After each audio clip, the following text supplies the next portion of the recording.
Bueno, una frase con la que yo me identifico mucho, o una expresión, cuando un problema no tiene solución, deja de ser un problema y pasa a ser una realidad. ¿Cómo ¿Cierto? hacer para admitir que lo que no tiene solución no No lo tiene? podemos, bueno, eso es lo difícil de ¿Cómo convivir racionalizar, con eso? sobre todo cuando uno siente que que cada día la situación se va complicando y se haciendo más intensa. El problema es aceptar una realidad, no nos queda otra. El otro elemento que puede ser positivo y que podríamos buscar como una alternativa que nos ayude a superar un poco el riesgo de la depresión o de la desesperanza es que la necesidad también crea el ingenio. Ujú. La necesidad nos puede llevar a empezar a pensar en alternativas creativas, alguna sustitución para poder lograr un ingreso adicional, a veces la gente, y eso lo hemos visto últimamente, se ha puesto a hacer manualidades, se ha puesto a hacer una serie de fantasías, de otros hacen comidas, otros inventan algo o algún servicio, ponen su aviso, si saben arreglar algunos aparatos, y eso va permitiendo que se busquen otra forma de subsistencia. Por supuesto, el que tiene un trabajo y tiene un horario no lo puede hacer, lo hará los fines de semana. También la distracción y la unión familiar es lo que hay que buscar para poder eludir un poco ese pensamiento y esa frecuencia y esa presencia del problema día y noche. Porque la unión familiar nos permite sentirnos un poco más soportados, tener un hombro donde podemos compartir las cosas con alguien que tú sabes que es solidario, que te aprecia, que te quiere y que está preocupado. Nada más la preocupación, la solidaridad Una ayuda. llamada. Eso, el detalle, el estar con uno. No te puedo ayudar a lo mejor económicamente tampoco, pero sí por lo menos el buscar salidas junto con él o el compartir un poco, el drenar esa catarsis que hace la gente cuando bota un poco el problema y lo comparte y otra persona le da una alternativa, una salida, también ayuda mucho. Esa catarsis es necesaria también. La gente a veces se traga el problema, lo guarda, lo almacena, lo rumia y al final le destroza el organismo. Y hay enfermedades que se derivan de eso. Por ejemplo, el Sí, cáncer puede ser una de ellas. se habla incluso de que está muy vinculado a antecedentes depresivos o cosas por el estilo. Y también pues los problemas digestivos. Es que los órganos empiezan a alterarse producto de las Una rabia. emociones, porque somos integralmente, sí, una rabia acelera nuestra frecuencia cardíaca, nos produce sensación de ahogo, se manifiestan los síntomas a nivel Ahora, digestivo hay inclusive. otras sensaciones u otros sentimientos. Por ejemplo, la incertidumbre, pero también está el miedo y el odio también, la rabia. Sí. La rabia que no necesariamente es igual al odio, pero son parientes quizás, ¿no? El miedo y la incertidumbre es lo que predomina en nuestra sociedad. Ese Ujú. miedo, porque es un miedo que establecido y muchas veces fomentado.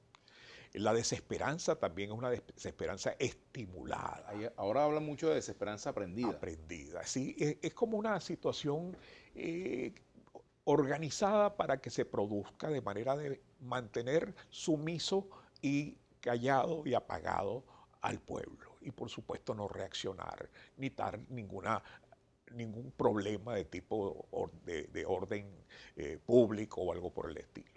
Y les crea una dependencia en la cual le dan una limosna a cambio de quedarse tranquilo o de estar sumiso y tener miedo de que si hace otra cosa, pues puede tener consecuencias graves. El odio, que es un sentimiento que está presente también. Sí, el odio y la ¿Cómo irritabilidad se trabaja eso? están muy presentes. Las personas están muy irritables, muy sensibles, pero está muy vinculado al insomnio y al cansancio y al sueño no reparador.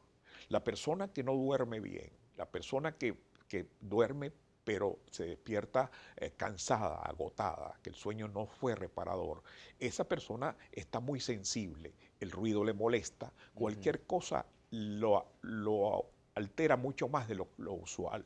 Y de ahí vienen las reacciones de rabia desmedida y esa agresividad que vemos en la gente, donde por cualquier cosa la gente brinca y es capaz de lanzarle un tiro, o esa cantidad de cosas que están ocurriendo, donde estamos viendo situaciones graves desde el punto de vista de reacciones humanas, ¿no? Con mucha violencia, muertes de puñaladas y en cantidades, No, y además modalidades criminales que no que conocíamos, no ¿no? conocíamos. Hay unas reacciones desmedidas.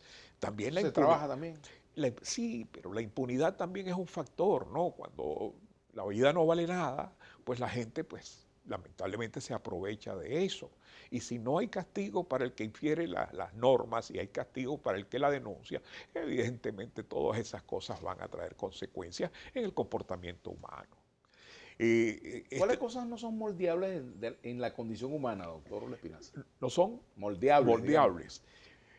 Las emociones son expresiones y muchas de esas expresiones son aprendidas, moldeables, porque es que el aprendizaje, hay conductas innatas, es decir, por ejemplo, los miedos. Dentro de los miedos hay 3 miedos que son innatos, que son, no hay que aprenderlos. Los demás miedos sí todos son aprendidos, pero el miedo al ruido muy fuerte, a la caída al vacío y al dolor.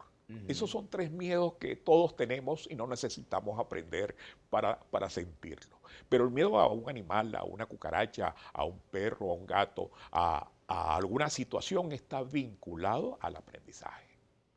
Cuando vemos algo que hace daño, aprendemos ese miedo. Y por supuesto, el miedo está muy vinculado a nuestra infancia, ¿no? Cuando la madre grita por algún detalle, por alguna circunstancia, eso determina un aprendizaje y son miedos aprendidos. Ahora, con respecto, insisto en el tema del odio porque ha tenido mucha connotación política, ¿verdad? Sí. Que si los chavistas odian a los opositores o los opositores odian a los chavistas o quien tiene Sí. poder es odiado por quien no lo tiene y el que no tiene el poder siente que quien lo odia es el que lo tiene. Se ha estimulado políticamente, y es triste tener que decir esto, pero se ha buscado que los venezolanos nos dividamos. Se han sacado, y fueron banderas usadas, ¿cuál era? El color de piel, en la condición de indígena, la condición de pobre, y todas esas fueron banderas que se usaron para políticamente atraer a las personas. Todos problemas que no hemos tenido ni la magnitud en la cual los estamos viviendo ahora. Pero eso creó diferencias y diferencias marcadas en una sociedad. Fíjate la diferencia tan interesante que hay entre los ejércitos de Latinoamérica y los ejércitos el ejército de Venezuela. En Colombia, en Perú, en Chile, en todos estos países, los militares son una élite. Y una élite que proviene de las clases más pudientes y más, de más alta sociedad. Aquí no. Los militares, el que quiere entra y puede llegar a la mejor posición y crecer en las universidades en Chile. ¿Por qué son bien recibidos los profesionales venezolanos? Porque no hay, porque la oportunidad de estudio no es la misma que tenemos aquí. Sin embargo, aquí hemos tenido gente que, yo tuve un compañero que no tenía ni siquiera para comer y quería ser médico y lo logró, y ese es el ejemplo en su familia. Y vivía muy pobre, tenía muchas limitaciones, pero llegó a ser médico y no sé dónde está, pero ese individuo, el título de él valió más que todos los títulos de nosotros juntos, porque él hizo un gran esfuerzo, pero lo logró. Y lo logró porque lo quiso hacer. El problema está en que Venezuela es un país de oportunidades, donde no hay segregación, donde el que no tiene también puede tener acceso y hay un igualitarismo extraordinario, donde la gente socializa fácilmente, donde uno se tutea rápidamente, donde no hay problemas en ese sentido. Pero nos enquistaron esas situaciones y nos pusieron a pelear y la gente pobre, las acusaron de ser, o a la gente acusaron a la gente rica de ser los causantes de la pobreza de los pobres. Y entonces se establecieron esas luchas sociales que tristemente se han alimentado. Y entonces estamos creando una gran rivalidad. Se está destrozando la clase pudiente, la clase media, y por supuesto se alimenta con limosna a la clase pobre. Y entonces se las hace sentir enemigos de unos de otros. Y esas enemistades, esos odios son alimentados, son creados, son estimulados. ¿Y eso es fácil superarlo? Hay que reeducar al país. El profesional dejó de ser valioso en este país hoy en día. Vale más el que pone un kiosco o bachaquea que un profesional.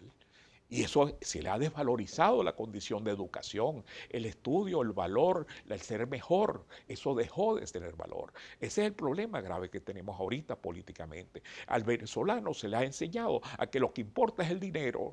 No se trata de ser mejor, no se trata de superar las carencias, no se trata de ser más productivo, de ser una persona más útil socialmente, más sensible, sino se trata de ser un individuo con mucho billete en el bolsillo. Es lo único que vale. Y esa situación es muy triste porque ha cambiado notablemente nuestra sociedad y tenemos que reconstruir todos esos valores. Va a ser difícil, yo pienso que primero se reconstruye económicamente el país antes que se reconstruya moral Es que los y cambios socialmente. culturales son mucho más complicados que los cambios económicos, por ejemplo. Sí, y son más largos y a veces son menos estimulados porque la ignorancia permite que yo pueda hacer lo que me dé la gana, pueda ofrecer lo que quiera y la gente me crea. Ajá. ¿Y por qué cree usted, doctor, que esa política logró asidero? ¿Por qué? ¿Qué estaba pasando entre nosotros como venezolanos para que una cosa como esa pudiera prender?